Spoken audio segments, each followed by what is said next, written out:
ঘুমাচ্ছিলাম, হঠাৎ হাসান ভাই কল দিয়ে বাজারে আসতে বললো। বাজারে এসে দেখি হাসান ভাই ইফতারের কেনাকাটা করছে।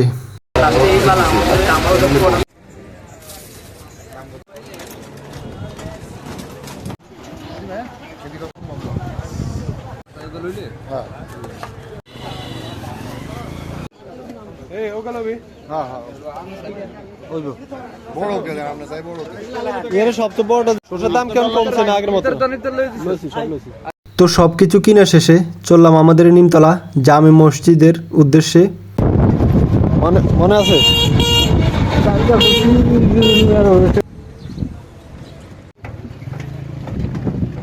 এই সব আজকে হুজুরের জন্য।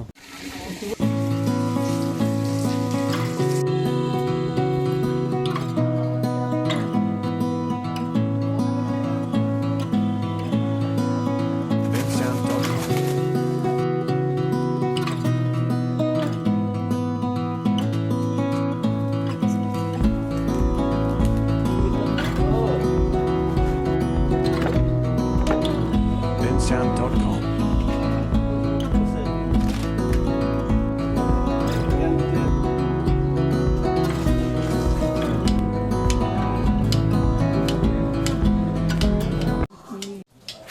তো সবশেষে মসজিদের মুসল্লি এবং ছোট বড় সবার সাথে ইফতার করার মজাই আলাদা।